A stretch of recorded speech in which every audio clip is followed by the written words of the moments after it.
فقیر بادشاہ کے دربار میں جا نکلا نا تو کہا کہ بادشاہ یہ تخت و تاج کیا ہوتے ہیں، اس کی کوئی قیمت نہیں ہے۔ تو بادشاہ ہنس کے کہنے لگا اس فقیر کو باہر نکالو، اسے کیا پتا ہے کہ تخت و تاج کیا ہوتے ہیں، اس کی لذت کیا ہوتی ہے۔ جب خدام کھڑے ہوتے ہیں، استقبال کر رہے ہوتے ہیں، جب تخت پہ بیٹھے اور ساری رعایا نیچے بیٹھی ہوتی ہے، اس نے کہا نکالو فقیر کو، اس کو کیا پتا۔ بادشاہ ایک دن شکار کرنے گیا تو وہاں اس کا گھوڑا جو ہے وہ سرکش ہو گیا اور ایسی جگہ پہ لے گیا کہ جہاں نہ پانی تھا اور نہ کوئی اور چیز۔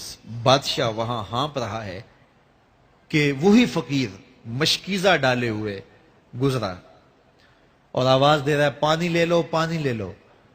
بادشاہ کی تو موت واقع ہونے والی تھی، آخری ہچکیاں تھی، تو اس نے آواز دی پانی۔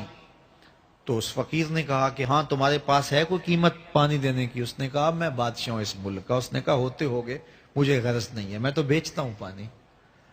اس نے کہا بابا میں بادشاہ ہوں، جو مانگو گے میں دوں گا، مجھے پانی دو، میں مر رہا ہوں۔ اس فقیر نے کہا آدھی حکومت لگے گی۔ اس نے کہا آدھی لے لینا، مجھے پانی تو دو، کیونکہ مر گیا تو ساری جائے گی۔ اس نے پانی کا گھونٹ دیا، پیاس کی شدت تھی، جب پانی کا کٹورا اس نے منہ سے لگایا تو پانی حلق میں اٹک گیا۔ اب پھر دوبارہ مصیبت بن گئی تو اس فقیر نے کہا کہ میں حکیم بھی ہوں، اگر کہو تو تمہارا علاج کر دوں۔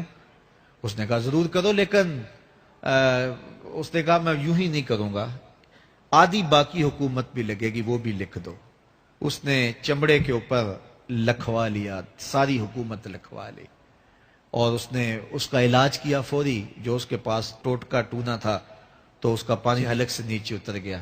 بادشاہ گھوڑے پہ بیٹھا واپس آیا، وقت گزر گیا، عرصہ بیت گیا۔ بادشاہ پھر تخت پہ بیٹھا تھا، وہی فقیر بھیس بدل کے دوبارہ آ گیا۔ پھر اس نے نصیحت کی کہ آخرت کو یاد کرو، یہ دنیا کچھ نہیں ہے، 4 دن کی کہانی ہے۔ بادشاہ نے کہا تو میرا خیال ہے پہلے بھی کبھی آیا تھا، تو نہیں سمجھتا تخت و تاج کی لذت کیا ہے۔ اس نے کہا اس کی کوئی قدر و قیمت نہیں ہے، چھوڑ اسے، آخرت سب کچھ ہے۔